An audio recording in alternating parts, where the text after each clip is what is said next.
రాష్ట్ర ప్రభుత్వాలకి వెసులుబాటు కల్పించిన మాట వాస్తవం. దాన్ని దృష్టిలో పెట్టుకొని ఆంధ్రప్రదేశ్ ప్రభుత్వం రాజీవ్ రంజన్ మిశ్రా ఆధ్వర్యంలో ఏకసభ్య కమిషన్ ఒకటి నియామకం చేయడం జరిగింది. ఇందులో ఎస్సీల స్థితిగతులన్నింటినీ కూడా ముదింపు చేయడానికి కోసం ఏర్పాటు చేశారు. ఆ ఏకసభ్య కమిషన్ ముందు నేను హాజరవడం జరిగింది. నేను కోరింది ఏంటంటే, ఎస్సీల జనాభా మీద గతంలో 25 జీవో ఇచ్చారు, అది కరెక్ట్గా లేదు. ఎవరికి వాళ్ళు క్లెయిమ్ చేసుకుంటున్నారు. క్యాస్ట్లు మేము ఎక్కువ ఉన్నామని చెప్పుకుంటా ఉన్నారు. అది కరెక్ట్ కాదు. ఇటీవల ప్రభుత్వం సచివాలయాల్లో కులగణన చేయటానికి అవకాశాలు ఇచ్చింది. దాన్ని సమయం పెంచాలి. చాలామందికి అవగాహన రాలేదు. గ్రామాల్లో ఎవరి పనుల్లో వాళ్ళు ఉంటున్నారు తప్ప పూర్తి అవగాహన లేనందువల్ల అధికారులు ఏది రాస్తే అదే కరెక్ట్ అవుతాం. దాని కోసం సమయం కేటాయించి ప్రజలను చైతన్యం చేసి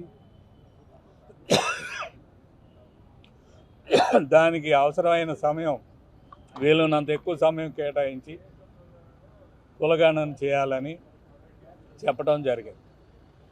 అంతేకాదు, అనేక కులాలు సరైన ప్రాతినిధ్యం లేకుండా ఉన్నాయి.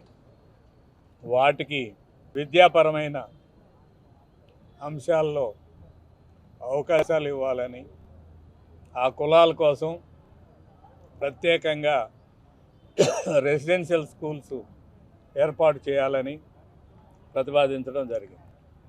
ఎస్సీ కులాల్లో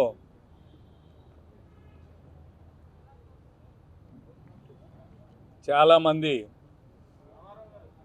పేర్కొన్న వృత్తులే కాకుండా ఇతర వృత్తులను కూడా ఆచరిస్తూ ఉన్నారు. ఆ ఇతర వృత్తులకు ప్రోత్సాహం ఇవ్వాలని చెప్పి నేను ఎస్సీ కమిషన్ ఏకసభ్య కమిషన్ ముందు ప్రతిపాదించడం జరిగింది. విద్యాపరంగా అభివృద్ధి సాధించకుండా ఉద్యోగాల కోసం పోటీ పడలేని పరిస్థితి ఉంది. కాబట్టి విద్యాపరమైన అవకాశాలు అవసరమైతే ప్రత్యేకంగా కల్పించడానికి కూడా చర్యలు తీసుకోవాలని కోరడం జరిగింది.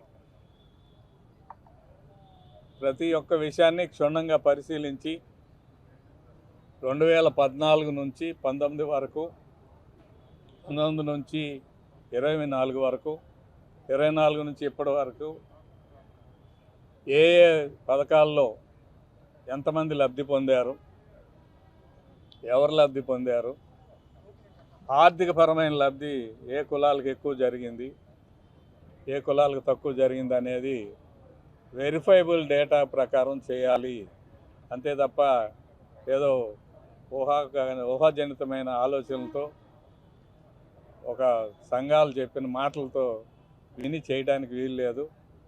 వెరిఫైబుల్ డేటాని సేకరించడానికి అన్ని చర్యలు తీసుకోవాలని విజ్ఞప్తి చేయడం జరిగింది. మరిన్ని వీడియోస్ కోసం ఛానల్ ని సబ్స్క్రైబ్ చేయండి. లేటెస్ట్ అప్డేట్స్ కోసం వాట్సాప్ ఛానల్ ని ఫాలో అవ్వండి. ఆ లింక్ డిస్క్రిప్షన్ లో ఉంది.